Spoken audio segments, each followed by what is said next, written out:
Bismillahirrahmanirrahim. Assalamualaikum warahmatullahi wabarakatuh. Alhamdulillahi rabbil alamin.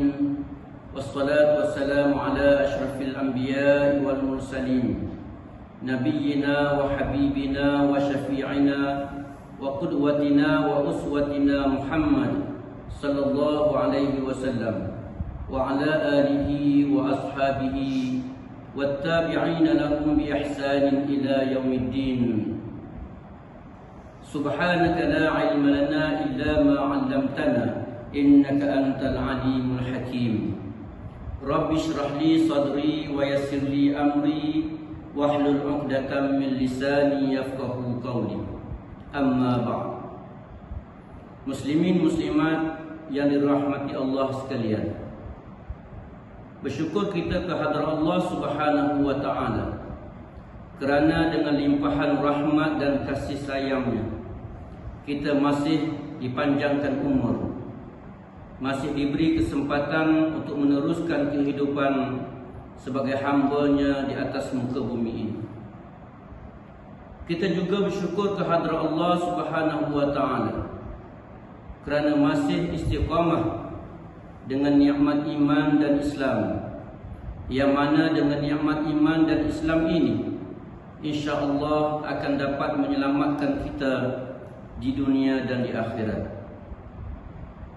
Seterusnya dengan nikmat dan iman, dengan nikmat iman dan Islam ini jugalah kita dapat menggabungkan diri kita dengan keluarga besar umat Nabi Muhammad sallallahu alaihi wasallam.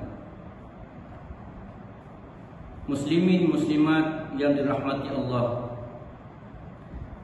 hari ini 12 Rabiul Awal, dengan kehendak Allah Subhanahu wa taala kita dapat bersama-sama untuk turut sama, tidak ketinggalan mengenang, memerhati dan mengambil beberapa iktibar daripada peristiwa kelahiran junjungan besar kita Nabi Muhammad sallallahu alaihi wasallam.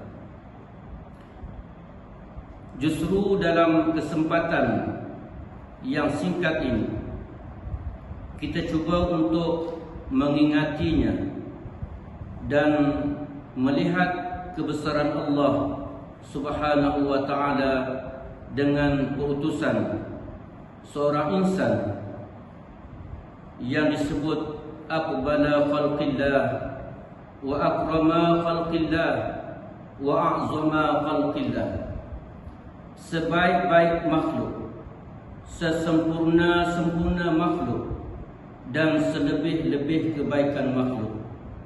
Kesemuanya terkumpul dalam diri Muhammad sallallahu alaihi wasallam.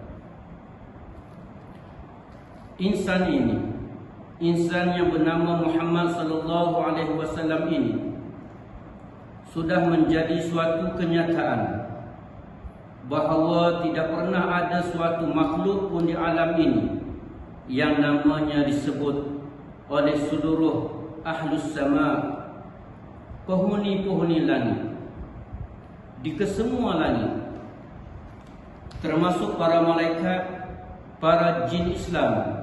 Malah dikatakan seluruh isi langit menyebut dan memuji nama Muhammad sallallahu alaihi wasallam. Dan secara khususnya kita sebagai surah Islam senantiasa menyebut nama Muhammad sallallahu alaihi wasallam dengan sempurna, sama ada di dalam solat maupun di luar solat. Jika hari ini umat Islam di seluruh dunia lebih kurang 2 bilion ramainya, jika seorang Islam menyebut satu kali nama Muhammad dengan sempurna, ini bermakna dalam satu hari 2 bilion kali nama Nabi Muhammad sallallahu alaihi wasallam disebut dengan sempurna. Jika dalam solat 5 waktu sehari semalam, jika seorang Islam menyebut nama Nabi Muhammad SAW sebanyak 5 kali, ini bermakna dalam satu hari 10 bilion kali nama Muhammad sallallahu alaihi wasallam disebut dengan sempurna. Mana ada insan, mana ada makhluk yang sebegitu banyak kali namanya disebut dalam satu hari. Inilah hebatnya Nabi kita Muhammad sallallahu alaihi wasallam yang kita sambut, yang kita rayakan hari kelahirannya. Itu yang pertama. Yang kedua, perutusan Nabi Muhammad sallallahu alaihi wasallam adalah merupakan rahmat daripada Allah untuk sekalian alam. Sesuai dengan firman Allah, "Wa ma arsalnaka illa rahmatan lil alamin." Dan tidak kami utuskan engkau wahai Muhammad melainkan untuk membawa rahmat ke sekalian alam.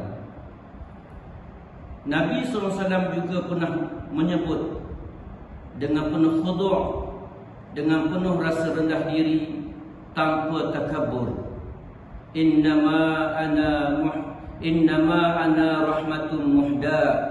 Sesungguhnya aku adalah rahmat Allah yang dihadiahkan kepada kalian. Justru kita hendaklah memperbanyakkan syukur kehadrat Allah Subhanahu wa taala kerana menjadi umat Nabi Muhammad sallallahu alaihi wasallam, dan semoga dengan rahmat yang dihadiahkan kepada kita ini dapat memandu dan membimbing kita sehingga menjadi hamba Allah yang beriman dan bertakwa, sehingga menjadi hamba Allah yang beroleh kejayaan di dunia dan di akhirat. Fadkhuli fi ibadi wadkhuli jannati. Muslimin muslimat yang dirahmati Allah, Allah Maha Mulia, Allah Maha Sempurna, Allah Maha Perkasa, Allah yang memiliki segala apa yang ada di langit dan di bumi. Pada kebiasaannya, Allah memerintahkan kita melakukan sesuatu perkara, tetapi Allah tidak buat. Allah suruh kita solat, tetapi Allah tidak solat, kerana Allah adalah Rabb yang mengatasi segala-galanya. Allah suruh kita puasa, tapi Allah tidak berpuasa. Allah suruh kita mengeluarkan zakat, tapi Allah tidak berzakat. Allah menyuruh kita berjihad fi sabilillah, tetapi Allah tidak berjihad. Kesemua itu kecuali satu perkara.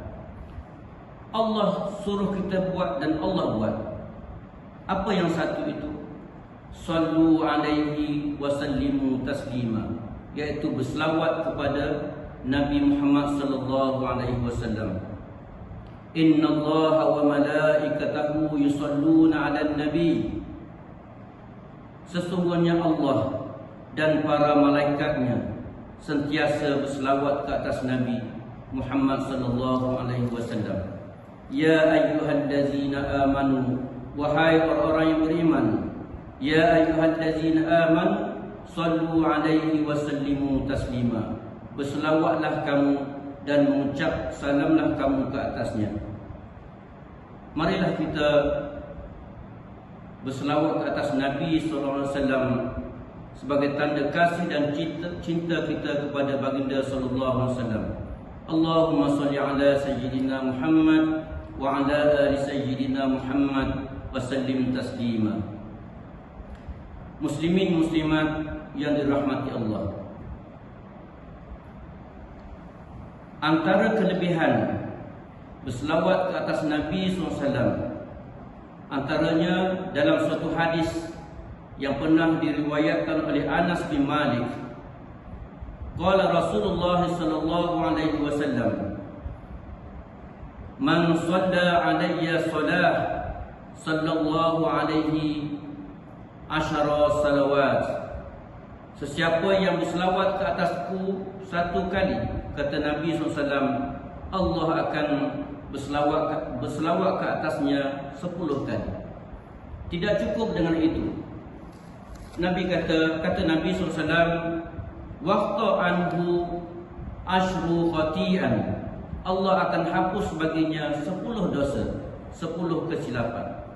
Tidak cukup dengan itu, Allah angkat darjatnya 10 kali. Wa rufi'at lahu 10 darajat. Ini bermakna apabila kita berselawat ke atas Nabi 1 kali selawat, Allahumma salli ala Sayyidina Muhammad, maka Allah akan berselawat ke atas kita, Allah akan memberi rahmat kepada kita sebanyak 10 kali. Dan Allah hapuskan 10 dosa, dan Allah angkat 10 darjat kita di sisinya. Inilah kelebihan, antara kelebihan berselawat kepada Nabi SAW.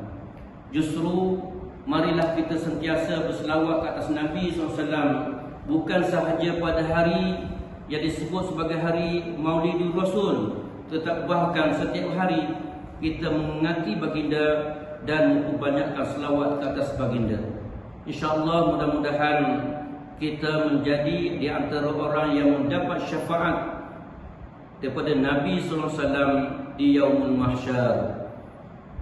Semoga tazkirah yang ringkas ini memberi manfaat untuk kita semua. Wabillahi taufiq wal hidayah. Wassalamualaikum warahmatullahi wabarakatuh.